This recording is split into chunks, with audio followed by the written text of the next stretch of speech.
नमस्ते everyone, Monika astrology में आपका बहुत बहुत स्वागत है। आज हम चर्चा करने जा रहे हैं वृश्चिक लग्न की और नवंबर के राशिफल की। देखिए, नवंबर के महीने में किस प्रकार की परिस्थितियां हैं और कैसे हमें पूरे ही महीने को प्लान करना है, ये हम जानने की कोशिश करते हैं। सबसे पहले हम देखते हैं ग्रह गोचर की परिस्थितियां। मंगल जो है 30 अक्टूबर से लेकर 13 जनवरी तक वक्री स्थिति में आ रहे हैं और अभी वो मिथुन राशि में है, मगर 13 तारीख को यानी कि 13 नवंबर को वृषभ राशि में वापस से स्थित होंगे, मगर वक्री होते हुए ही वो वहां पर आएंगे। सूर्य 17 तारीख को वृश्चिक राशि के अंदर प्रवेश करेंगे।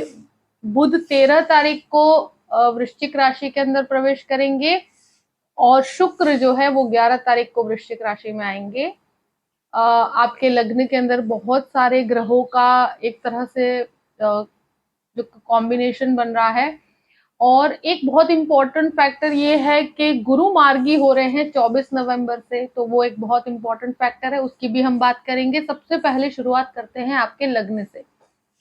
वृश्चिक लग्न और लग्न का स्वामी है मंगल, और 30 तारीख से मंगल तो ऑलरेडी आपके वक्र पोजीशन में आएंगे और शुरुआत में वो अष्टम भाव में है, उसके बाद वो आपके 7th हाउस के अंदर वक्र स्थिति के अंदर ही आएंगे।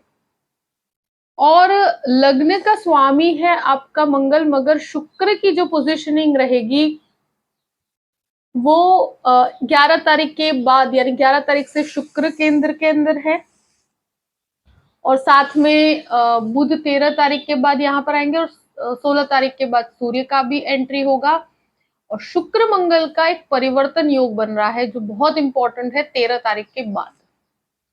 यहाँ एक चीज मैं जरूर कहूंगी कि लग्न का स्वामी इनिशियली 12 दिन तक आपके 8वें घर में वक्र पोजीशन में है। तो देखिए, बहुत बड़े डिसीजंस अगर आप 12 तारीख तक लेते हैं तो वहां पर मुझे लगता है कि रिजल्ट्स आपको डिजायर्ड नहीं मिलेंगे। और जिस तरह की पोजीशनिंग आप सोच रहे हैं कि अगर कोई बिजनेस भी कर रहे हैं या कोई डिसीजंस लेना चाहते हैं, जॉब के अंदर कोई स्थान परिवर्तन करना चाहते हैं, तो ऐसी स्थितियों के अंदर शुरू के 12 दिन के अंदर आपको मैं कहूं कि कॉम्प्रोमाइज करके आगे बढ़ना पड़ेगा। और 12 तारीख के बाद क्या है कि सबसे इंपॉर्टेंट फैक्टर आपका लग्नेश जो है वो यहाँ 7th हाउस में आएंगे और आपके लग्न को देखेंगे, तो एक जो एनर्जी लेवल है वो आपका बढ़ेगा।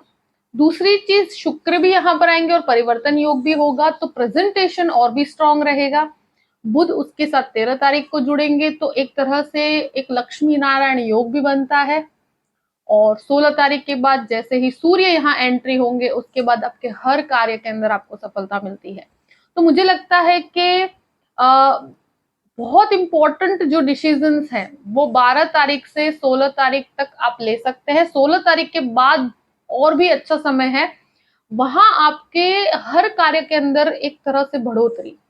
अगर आपने कोई इंटरव्यू भी दिया है और उसका अगर आपको रिजल्ट 16 तारीख के बाद प्राप्त होना है, तो उसमें आपको बहुत ही पॉजिटिविटी दिखेगी। क्योंकि ये एक ऐसी स्थिति है कि 16 तारीख के बाद क्या है, आपके सारे ही ग्रह केंद्र में है और लग्नेश भी अष्टम में से 12 तारीख के बाद निकल जाएंगे, तो वहां पर आपके कार्य होना 12 तारीख के बाद शुरू होंगे। और बहुत बड़े डिसीजंस अगर आप लेना चाहते हैं तो उसको 16 तारीख के बाद लीजिए। फाइनेंशियल डिसीजंस है, कोई नया कार्य शुरू करना चाहते हैं तो भी बहुत अच्छा है। जो लोग मेडिसिन में है, कंस्ट्रक्शन में है, जो आर्किटेक्चरल लाइन में है, आईटी क्षेत्र में है, उन सभी के लिए बहुत अच्छी परिस्थितियां हैं। और स्पेशली मैं कहूंगी कि जो डिजाइनिंग क्षेत्र के अंदर है और खाने पीने का व्यापार करते हैं, उनके लिए भी एक तरह से कहा जाए कि बहुत ही एक्सीलेंट रिजल्ट प्राप्त होंगे आपको। और 10 तारीख के बाद जो भी फूड बिजनेस में है उनके लिए बहुत ही अच्छी परिस्थिति बनती है। तो एक प्रेजेंटेशन काफी स्ट्रांग रहेगा। अगर इंटरव्यू भी है आपका, तो जैसे ही लग्न में शुक्र आते हैं तो 11 तारीख के बाद आपके जो कहते हैं ना कि परफॉर्मेंस के अंदर ही काफी आपको एक रिफ्लेक्ट होगा कि कितना कॉन्फिडेंस लेवल आपका बढ़ता है, तो वो चीज बहुत अच्छी है। और जैसे ही 13 तारीख के बाद मंगल का भ्रमण होगा आपके 7th हाउस में, तो कॉन्फिडेंस में वृद्धि होगी। देखिए, एक चीज मैं जरूर कहूंगी कि वक्री मंगल है, तो कहीं पर आपको थोड़ा सा डिले हो या किसी चीज में आपको वेटिंग में रखा जाए तो आपको फ्रस्ट्रेशन नहीं मतलब करना है, क्योंकि यहाँ पर क्या है, वक्री मंगल है तो इंसान बहुत उतावलेपन में डिसीजंस लेता है और ऐसी स्थितियों के अंदर पड़ जाता है कि जहां पर मतलब बहुत अच्छे रिजल्ट्स मिल सकते हैं, वहां पर बनी हुई परिस्थिति को बिगाड़ देता है, तो लड़ाई झगड़े की स्थिति तक हो जाती है। तो थोड़ा सा शांत रखिएगा अपने स्वभाव को, और उतावलेपन में आपको वाणी के ऊपर बहुत संयम बना के रखना है, क्योंकि अपने बोले हुए शब्दों का आपको कहीं पर आपका गलत मीनिंग निकाला जा सकता है, ऐसी स्थितियां क्रिएट होती है। अब बात करते हैं द्वितीय भाव की। द्वितीय भाव का स्वामी गुरु बनकर पंचम में वक्र अवस्था में 24 तारीख के बाद गुरु मार्गी हो जाएंगे। तो मार्गी होने पर गुरु का एक तरह से कहा जाए कि वाणी संबंधित चीजों में ऑलरेडी 24 तारीख के पहले भी बहुत अच्छी परिस्थितियां हैं, क्योंकि वक्री गुरु टीचिंग स्किल्स काफी अच्छी देते हैं। तो जो टीचिंग सेक्टर के अंदर है उनके लिए एक तरह से बहुत ही अच्छी रिजल्ट्स प्राप्त होंगे, और 24 तारीख के बाद आपके रिजल्ट्स में बढ़ोतरी होगी। प्लस जो भी एक तरह से कहते हैं ना कि यहाँ पर एक चीज मैंने देखी है कि जो लोग एजुकेशन सेक्टर के साथ जुड़े हुए हैं, टीचर्स हैं, प्रोफेसर्स हैं, या कोई ऑनलाइन एजुकेशन भी कर रहे हैं, तो उनके लिए बहुत अच्छी परिस्थिति है। आपके सेविंग्स को अगर आप शेयर मार्केट के अंदर भी इन्वेस्टमेंट करना चाहते हैं, तो भी यहाँ पर एक तरह से 24 तारीख के बाद के रिजल्ट्स बहुत ही पॉजिटिव मिलेंगे आपको। और यहाँ एक तरह से कहूँ कि सेविंग्स के अंदर बढ़ोतरी होगी, तो कोई घबराने वाली स्थिति नहीं है। फैमिली में अगर कोई भी प्रकार का डिस्प्यूटेड स्थिति है, तो वो 24 तारीख के बाद वहां पर भी रिजॉल्व होगा, तो एक तरह से बेटरमेंट मिलेगा आपको। अब बात करते हैं तृतीय भाव की। तृतीय भाव में शनि स्वग्रही पोजीशन में, अब वो मार्गी है। देखिए, गुरु वक्री थे, अब मार्गी होंगे, तो भाई बहनों के साथ अगर कोई भी प्रकार के डिस्प्यूट है तो वो रिजॉल्व हो पाएंगे।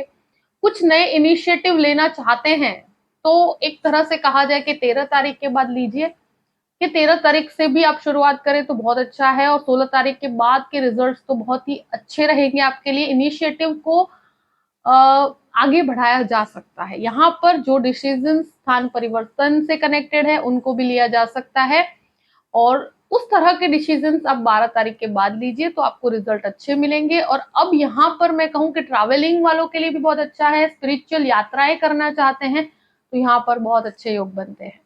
अब बात करते हैं चतुर्थ भाव की। चतुर्थेश की स्थितियां जो काफी समय से वक्रावस्था में थी, अब मार्गी है शनि, तो प्रॉपर्टी से रिलेटेड डिसीजंस के प्रति आप काफी केंद्रित रहेंगे। जो प्रॉपर्टी सेक्टर में भी काम करते हैं, बहुत ज्यादा मैं नहीं कहूंगी कि सुधार है, मगर एक तरह से कहूं कि देखा जाए तो आपको 50% फर्क है। आप मतलब यहाँ जो बाधाएं आ रही थी वो बाधाएं दूर होंगी, क्योंकि अब मार्गी शनि है। तो आप अगर प्रॉपर्टी लेना चाहते हैं या बेचना चाहते हैं, तो आपके जो कहते हैं ना कि एफर्ट्स काफी डिसिप्लिन से रहेंगे। आप काफी उसमें जो एफर्ट्स में कमी थी वो एफर्ट्स भी बढ़ेंगे आपका। प्रॉपर्टी में अगर इनोवेशंस करवाना चाहते हैं तो यहाँ पर आपको रिजल्ट्स अब प्राप्त होंगे। इस प्रकार के जो डिसीजंस आप डीले कर रहे थे अब ले पाएंगे। मगर यहाँ पर एक चीज मैं जरूर कहूंगी, अगर माता के स्वास्थ्य के अंदर अभी भी उतना सुधार नहीं है, क्योंकि यहाँ पर मुझे लगता है अगर ऑलरेडी ऐसी कोई परिस्थिति है तो वहां 50% तक आपको फर्क महसूस होगा। अभी थोड़ा सा मैं कहूँ कि चतुर्थेश अभी भी खुद से द्वादश है, यानी कि वो भले ही मार्गी है मगर है वो इस प्रकार की परिस्थिति में कि जहां पर थोड़ा सा रिजल्ट में कमी है। और ये डिसीजंस अगर आप लेते हैं प्रॉपर्टी से कनेक्टेड तो उसका रिजल्ट आपको इन फ्यूचर बहुत अच्छे मिलेंगे। तो इस प्रकार के डिसीजंस को अवॉइड नहीं करना चाहिए, लेना चाहिए आपको। अब बात करते हैं पंचम भाव की। पंचम भाव में गुरु के ऊपर शनि की भी दृष्टि है, तो जो लोग लॉ से एजुकेशन प्राप्त करना चाहते हैं, यानी कि लीगल एजुकेशन की तरफ आगे बढ़ रहे हैं, या कोई जज का एग्जाम दे रहे हैं, या कोई लिटरेचर की स्टडी कर रहे हैं, या आईटी प्रोफेशन में है, उन लोगों के लिए बहुत अच्छा है। जो टीचिंग सेक्टर में, मैंने ऑलरेडी पहले बोला है कि बीएड या इस तरह की कोई परिस्थिति के अंदर है, कि जो ऐसी स्थितियों में जो लोग हैं, ये एक बेस्ट समय है आपके लिए। और यहाँ पर आपके अंदर काफी डेवलपमेंट आप महसूस कर पाएंगे। ये एक चीज जरूर कहूंगी, जो जो लिटरेचर के अंदर है या जो फाइनेंस से संबंधित भी एजुकेशन प्राप्त कर रहे हैं, उनके लिए भी बहुत अच्छी परिस्थिति है। 24 तारीख के बाद स्टूडेंट्स के फोकस में बहुत बढ़ोतरी है, और रिजल्ट अगर 24 तारीख के बाद है तो रिजल्ट बहुत पॉजिटिव आएगा। यहाँ पर एक चीज मैं जरूर कहूंगी कि जो भी स्टॉक मार्केट में इन्वेस्ट कर रहे हैं 24 तारीख के बाद उनके लिए मेहनत का रिजल्ट आपको और ज्यादा मिलेगा। तब तक भी परिस्थितियां खराब नहीं है, मगर जो आप एक्सपेक्टेशंस के साथ आगे बढ़ना चाहते हैं और जैसे इन्वेस्टमेंट आपने किए हैं उसके जो रिजल्ट आप एक्सपेक्ट कर रहे हैं, तो वो 24 तारीख के बाद और भी अच्छे प्राप्त होंगे। और जो चाइल्ड एक्सपेक्ट कर रहे हैं तो बहुत घबराने की स्थिति नहीं है, यहाँ पर परिस्थितियां काफी नॉर्मल है और यहाँ आपको बेटर रिजल्ट्स आपको धीरे धीरे प्राप्त होना शुरू होंगे, तो बहुत घबराने वाली स्थिति नहीं है। अब बात करते हैं आपके 6th हाउस की। छठे घर का स्वामी है मंगल, जो 6th हाउस का लॉर्ड जब वक्र पोजीशन में आता है तो इनिशियली मैं कहूं कि जब तक मंगल की स्थितियां इस प्रकार से है तो डिस्प्यूट में बिल्कुल मत पड़िएगा। शुरू के 13 दिन तक कोई भी लड़ाई झगड़े की स्थितियों में पड़ने से आपको बचना है। ऑलरेडी राहु स्थित है जो काफी रिबेलियस होता है, और वृश्चिक लग्न वालों का एक होता है कि ऐसी कोई लड़ाई की स्थिति होती है या ऐसी कोई स्थिति है तो बहुत अग्रेसिव होकर वो लड़ाई करने मतलब की परिस्थितियां क्रिएट कर देते हैं। डिस्प्यूट करने के लिए वो ऑलरेडी वहां उनके डिस्प्यूट हो जाते हैं, तो ऐसी स्थितियों के अंदर ऑलरेडी राहु है यहाँ पर। तो अभी किसी के बहकावे में आकर या किसी के कहने पर आपको अग्रेशन में आके कोई इस प्रकार के डिस्प्यूट में नहीं पड़ना है, इस चीज का आपको ध्यान रखना पड़ेगा।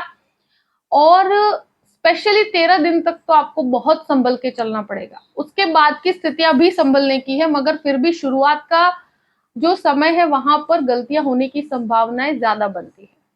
उसके बाद पति पत्नी के संबंधों में डिस्प्यूट होने की संभावनाएं बनती है, तो इस चीज का आपको ध्यान रखना है कि इस महीने आपको कोई भी डिस्प्यूट में नहीं पड़ना है। दूसरा, यहाँ राहु जो है कहीं पर भी एक तरह से कहा जाए शत्रु हावी नहीं हो पाएंगे, मगर जितना हो सके अपने डिस्प्यूट्स को अवॉइड कीजिए। कोई भी ब्लड से कनेक्टेड इशू या स्टमक रिलेटेड कोई भी इश्यूज है तो वहां पर संभलने की स्थिति है, और बुध का कॉम्बिनेशन बनने पर स्किन रिलेटेड इश्यूज भी हो सकते हैं, कुछ नर्व से कनेक्टेड प्रॉब्लम्स भी हो सकते हैं। तो ऐसी स्थितियों में आपको हेल्थ को अवॉइड नहीं करना चाहिए। तो अगर ऐसी कोई समस्या होती है तो प्रॉपर ट्रीटमेंट आपको लेना चाहिए। बाकी अगर लोन्स लेना चाहते हैं तो भी आपको लोन्स की प्राप्ति होने में इनिशियली थोड़ी प्रॉब्लम रहेगी, मगर बाद में परिस्थितियां ऐसी है कि आप लोन लेना चाहते हैं तो सप्तम भाव का अधिपति शुक्र बनकर इनिशियली तो आपके 12th हाउस में, उसके बाद आपके लग्न के अंदर है। देखिए, बिजनेस की शुरुआत करना चाहते हैं, बहुत अच्छा समय है जो शुक्र मंगल का परिवर्तन योग है। और यहाँ पर बुध की भी एक प्रकार से काफी सपोर्टिव बेस है, और सूर्य 17 तारीख से यहाँ पर लग्न में आएंगे। वो एक बहुत ही एक्सीलेंट रिजल्ट जनरेट करते हैं। नए कार्य की शुरुआत करने के लिए बहुत अच्छा समय है। नए बिजनेस शुरू करना चाहते हैं तो ये समय बहुत अच्छा है। 16 तारीख के बाद कोई भी प्लानिंग बनाना चाहते हैं तो कर सकते हैं। यहाँ एक चीज मैं जरूर कहूंगी कि स्पेशली फूड बिजनेस वालों के लिए बहुत अच्छा है, कंस्ट्रक्शन वालों के लिए भी बहुत अच्छा है। और ये मंगल से एक चीज का जरूर ध्यान में रखिएगा कि वक्री पोजीशन में 7th हाउस के अंदर मंगल है, तो पत्नी के साथ या पति के साथ डिस्प्यूटेड स्थिति डेफिनेटली बनती है, क्योंकि यहाँ पे अकारणीय ईगो क्लैशेस होने की संभावनाएं बहुत ज्यादा है। मंगल काफी रिबेलियस होता है और काफी जिद्दी भी होता है, तो चीजें ईगो की वजह से होंगी, तो क्लैशेस को अवॉइड कीजिए। बाकी उनको अगर आप अपने बिजनेस के साथ अगर पार्टनरशिप में पढ़ना चाहते हैं तो स्पेशली अगर पति पत्नी की पार्टनरशिप हो तो यहाँ पर आपको काफी उनसे फायदा है, लाभजनक स्थितियां हैं। मगर आप अपने स्वभाव की वजह से अगर अपने नुकसान की स्थिति क्रिएट करते हैं तो वहां एक तरह से बहुत संभल के चलना चाहिए। बाकी अगर बहुत शांति बना के काम करेंगे तो इसका बेस्ट रिजल्ट आपको प्राप्त होगा। फाइनेंशियली बेनिफिट्स बहुत अच्छे हैं। जो कॉन्ट्रैक्ट्स आप चाहते हैं या जो डिजायर्ड रिजल्ट या प्रमोशंस आप चाहते हैं वो आपको प्राप्त होंगे। तो एक तरह से बहुत ही बेनिफिशियल स्थिति है, मगर आपके अपने स्वभाव पे काफी आपको कंट्रोल करके रखना पड़ेगा, क्योंकि लग्नेश मंगल है और जब वक्री होते हैं तो वो बहुत कभी कभी रिबेलियस हो जाते हैं, कभी अनएक्सपेक्टेडली शॉर्ट टेम्पर्ड नेचर से आपको संबंधों में खटास आती है। तो इस चीज का ध्यान रखिए। अगर कोई भी प्रकार की कहूँ कि पार्टनरशिप करना चाहते हैं तो वो 16 तारीख के बाद की जाए तो और भी अच्छी है। अब बात करते हैं अष्टम भाव के। अष्टमेश इनिशियली 12th हाउस में, उसके बाद लग्न के अंदर स्थित है। शुरुआती दौर के अंदर रिसर्च से कनेक्टेड चीजों में थोड़ा सा आपको लगेगा कि जिस प्रकार के रिजल्ट मिलने चाहिए वो नहीं मिलते, असमंजस की स्थिति होगी। और विदेश के कार्यों में भी थोड़ी सी बाधा मुझे नजर आती है। तो ऐसे स्थितियों में बहुत शांति बना के रखिएगा और उसके रिजल्ट आपको प्राप्त होंगे, मगर 16 तारीख के बाद की स्थितियां फॉरेन लैंड से कनेक्टेड चीजों के लिए भी फेवरेबल है। थोड़ा सा आपको एक तरह से कि जो भी डॉक्यूमेंट्स हैं उसमें गड़बड़ नहीं होनी चाहिए, क्योंकि मुझे ऐसा लगता है कि डॉक्यूमेंट्स में थोड़ी गड़बड़ी हो सकती है। तो शॉर्टकट लेने की आप कोशिश मत कीजिएगा, इस चीज का आपको ध्यान रखना पड़ेगा। अब बात करते हैं नवम भाव की। नवम भाव के ऊपर गुरु का पूर्ण रूप से दृष्टि है, और ये जो दृष्टि शनि की भी पड़ती है, तो ऐसे स्थितियों के अंदर, और मार्गी है अब तो शनि की भी दृष्टि, और गुरु की 24 तारीख के बाद मार्गी दृष्टि रहेगी। तो मास्टर्स करना चाहते हैं तो 24 तारीख के बाद की स्थिति बहुत अच्छी है। जो लोग पीएचडी करना चाहते हैं या कहते हैं ना कि बीएड के बाद एमएड करना चाहते हैं, ऐसी स्थितियां जहां पर आपका काफी अच्छा एजुकेशन है, तो वहां 24 तारीख के बाद आप जाइए तो बहुत अच्छी रिजल्ट प्राप्त होंगे आपको। एक तरह से कहा जाए कि टीचिंग के अंदर योग्य गुरु प्राप्त होंगे। और दूसरा, यहाँ स्पिरिचुअल यात्राओं के लिए, अगर जो स्पिरिचुअल यात्रा से कनेक्टेड बिजनेस कर रहे हैं कोई भी, तो वहां बहुत अच्छा है। पिता के साथ संबंधों में अगर खटास है तो वहां पर भी आपको 16 तारीख के बाद सुधार होगा। प्लस पिता के बिजनेस में इन्वॉल्व है तो वहां पर भी आपको डेवलपमेंट मिलेगा, मगर 16 तारीख के बाद और एक 24 तारीख के बाद, ये दोनों चीजें काफी फेवरेबल है। भाग्य का सपोर्ट ऑलरेडी प्राप्त है, मगर जो कहते हैं ना कि जिस लेवल का सपोर्ट आपको प्राप्त होना चाहिए, तो 24 तारीख के बाद वहां पर आपको काफी अच्छा डेवलपमेंट मिलेगा। और एक तरह से कहें कि स्पिरिचुअलिटी में थोड़ी कमी रहेगी, आध्यात्मिक चिंतन में थोड़ी कमी रहेगी, क्योंकि शुक्र मंगल का परिवर्तन योग है और केंद्र के अंदर है। तो अभी इस तरह की स्थितियों में मैंने देखा है कि स्पिरिचुअलिटी में थोड़ी कमी आती है। अब बात करते हैं 10th हाउस की। 10वें घर का अधिपति जो है सूर्य है, और शुरुआती दौर में वो 16 दिन तक 12th हाउस के अंदर केतु के साथ है। तो अगर कोई भी प्रकार का इन्वेस्टमेंट करते हैं, उसके रिजल्ट आप एक्सपेक्ट कर रहे हैं, तो 16 तारीख के बाद प्राप्त होंगे। और जैसे ही 12 तारीख निकलती है तो जो शुक्र बुध का लक्ष्मी नारायण योग बनेगा, और फिर मंगल का भी परिवर्तन हो रहा है, उसके साथ साथ सूर्य का भी भ्रमण होगा। तो ये स्थितियां आपको बेस्ट रिजल्ट जनरेट करके देती है, क्योंकि केंद्र के ग्रह हैं सारे हैं। कोई भी बड़े डिसीजंस लेने हैं तो आप ले सकते हैं। 13 तारीख के बाद आप कोई भी डिसीजन लेना चाहे तो ले सकते हैं, और बेस्ट रिजल्ट चाहिए तो 16 तारीख के बाद लीजिए। आप अगर चाहते हैं कि कोई बिजनेस के अंदर जो आपको कॉन्ट्रैक्ट प्राप्त करने हैं, या कोई हायर अथॉरिटीज के साथ आप डील करना चाहते हैं, या आप ऐसा कोई गवर्नमेंट कनेक्टेड कोई कोर्स कर रहे हैं और वहां पर आप रिजल्ट एक्सपेक्ट कर रहे हैं, पुलिस के अंदर या कोई अथॉरिटेटिव पोजीशन में, या आर्मी के अंदर जॉब करना चाहते हैं, तो वहां पर भी परिस्थितियां काफी अच्छी है 13 तारीख के बाद। और सूर्य मंगल का दृष्टि संबंध रहेगा, साथ में शुक्र बुध, तो ये एक बहुत ही एक्सीलेंट कॉम्बिनेशन है। वहां पर जो डिसीजंस लेते हैं वो आपको बेस्ट रिजल्ट देते हैं। प्रमोशन भी चाहते हैं तो वहां पर एक्सपेक्टेशन 16 तारीख के बाद बना सकते हैं आप। अगर आपका कोई भी रिजल्ट एक्सपेक्टेड है कि आपको कोई जॉब है उसका रिजल्ट प्राप्त होने वाला है, तो वो आपको 16 तारीख के बाद आना है, तो बहुत ही अच्छा आएगा। और इवन मैं कहूंगी कि 13 तारीख के बाद भी आपके लग्नेश की स्थिति बहुत अच्छी बनती है, तो वहां पर आपको रिजल्ट्स काफी, कॉन्फिडेंस भी बढ़ेगा और आपके कार्य भी काफी प्रोमिनेंटली होंगे। एक चीज मैं कहना चाहती हूँ कि 11वें स्थान की बात करते हैं। 11वें स्थान का अधिपति शुरुआती दौर में तो 12वें स्थान में है, उसके बाद वो लग्न के अंदर आएगा। तो जैसे ही 13 तारीख आती है तो 13 तारीख से बुध यहाँ आपके लग्न में आएंगे। फाइनेंस संबंधित कार्यों में बहुत अच्छा है। जो रिजल्ट आप एक्सपेक्ट कर रहे हैं वो 13 तारीख से मिलना शुरू हो जाएंगे। एक मैं जरूर कहूंगी इंपॉर्टेंट फैक्टर कि जो लव रिलेशनशिप डेवलप हो सकती है किसी के साथ, क्योंकि यहां मुझे लगता है कि जैसे ही 10 तारीख के बाद शुक्र लग्न में आएंगे और 13 तारीख के बाद शुक्र मंगल का एक परिवर्तन योग बनता है, तो यहाँ पर जो लोग लव मैरिज करना चाहते हैं उनके लिए ये बहुत ज्यादा प्रोमिनेंट परिस्थिति है। और ऐसी स्थितियां मुझे लगता है कि 11 तारीख के बाद डेवलप हो सकती है। अगर आप ऐसी कोई भी स्थिति में स्थित हैं और लव मैरिज करना चाहते हैं और परिवार के साथ इस तरह की बात आगे बढ़ाना चाहते हैं, तो यहाँ आपको काफी फेवरेबल रिजल्ट मिलेंगे और आपके कार्यों में संपन्नता भी आएगी, यानी कि चीजें कंफर्म हो जाएगी। मगर वहां आपका ईगो बीच में नहीं आना चाहिए, क्योंकि वहां पर भी बोलने में आपको बहुत संयम और ध्यान रखना पड़ेगा। अगर आप संभल के और व्यवस्थित रूप से आगे बढ़ेंगे और परिवार के सपोर्ट के साथ आगे बढ़ेंगे तो आपको कभी भी प्रॉब्लम नहीं आएगी। और यहाँ पर मुझे लगता है कि लव मैरिजेस के चांसेस बहुत ज्यादा है। फीमेल की तरफ से आपको काफी सपोर्ट प्राप्त होगा 11 तारीख के बाद, तो ये भी एक बहुत अच्छी बात है। और यहाँ पर आपको अगर अथॉरिटेटिव पोजीशन के अंदर अगर इस प्रकार की स्थितियां हैं तो आपको काफी अच्छी पोजीशन। 12th हाउस की 12वें घर का अधिपति इनिशियली तो 12th हाउस में, उसके बाद वापस लग्न में आएंगे। देखिए, फॉरेन लैंड से कनेक्टेड कार्यों में एक तरह से कहा जाए, मैंने देखा है कि थोड़ी सी बाधाएं आपको महसूस होगी 16 तारीख तक। वहां पर ही ग्रहण दोष निर्मित हुआ था और वहां पर सूर्य काफी नीचस्थ है, तो एक बहुत ही एंग्जाइटी दे देता है, बहुत ही घबराहट देता है।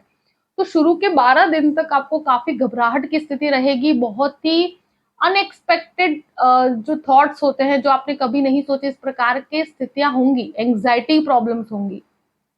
मगर सूर्य का जैसे ही भ्रमण होगा, और इवन शुक्र का भी भ्रमण 11 तारीख से होगा, मगर सूर्य का प्रोबेबली जैसे ही होता है 16 तारीख कंप्लीट होने पर, उसके बाद आपके कॉन्फिडेंस का लेवल बहुत अच्छा रहेगा। जो जो चीजें में कंफ्यूजन था वो सॉर्ट आउट हो जाएगी।